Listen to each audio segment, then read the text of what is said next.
In the damp, earthy-smelling, air-raid shelter, enclosed in the cold darkness found there, whilst the earth trembled with war atrocities, Mother protected us with her tender, loving care. We could hear bombs dropping quite close to us, exploding into many flashes of blazing lights. Mother lovingly cuddled us in warm blankets and told us stories during war terror nights. This poem by Joyce Dawn Willis briefly describes my great-aunt Margaret's life in Germany during World War II. Since then, Margaret has passed on, but during her life she had many crazy things happen that weren't easy for her and her family. She's proof that life can get better after hard trials. Today I'm going to talk about my great-aunt's childhood in Germany, the war that she lived in, and the dangers she and her mother faced before her successful final escape. The first thing I will discuss today is Margaret's childhood. She was born in Germany to a loving mother and father. When she was young, her father died, leaving her mother to be the provider of Margaret and their home. When she was 16 years old, the war started to affect their lives in Germany. Her mother found it hard to be the only person protecting their home during war without a husband. That covers the basics of Margaret's childhood, and now I'll discuss some of the living conditions during the war. Before she died, I asked her many questions about her day-to-day life in Germany during the war. One of the things that sticks with me the most is that she said that her and her mother would go to sleep every night just praying that they would wake up safely.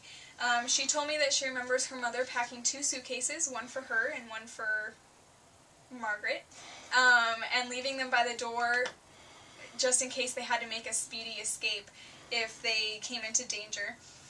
One day they heard the Russian soldiers they heard that they were coming to their town, so they left immediately. Discussing all these difficulties of life in Germany leads us right into the next segment, which is my aunt's escape. Margaret's mother sold all of her jewelry and possessions in order to afford a place to sleep after they left their hometown. After a few days, they took a U-boat to Wilhelm, Germany. Together, they made it out of the country safely, pretty easily, and settled in the United States. After some time here in America, Margaret decided that she wanted to go back into Germany and get her grandmother to hopefully have her grandma come live with them in America. She was still a citizen of Germany, so she had no problem getting back into the country. When she got there, her grandmother refused to leave. She didn't want to leave her home. And even though Margaret was worried about her grandma staying there alone, she had no choice, so she had to leave. Even though leaving Germany was simple the first time, as we just discussed, the second attempt was not so simple. By this time it was further into the war and they weren't letting people leave the country without a fight.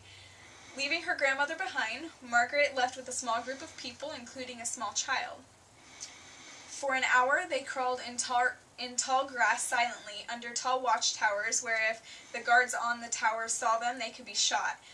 Margaret said that it was very difficult to keep the child quiet so that they could all stay safe, and that it was the most terrifying thing ever, but eventually they all made it out safely. To us, this story may sound like a fiction novel or movie, but to Margaret it was her reality. Today we discussed her childhood, the difficulties she experienced living amidst the war, and her difficult yet successful escape. The poem at the beginning that I read talks about the dangers of the war, but how there is still love and good amongst all the turmoil. After settling in the United States, Margaret fell in love and lived her own happily ever after. I'm sure that even though she's no longer on this earth, she's still telling her story to those who want to hear.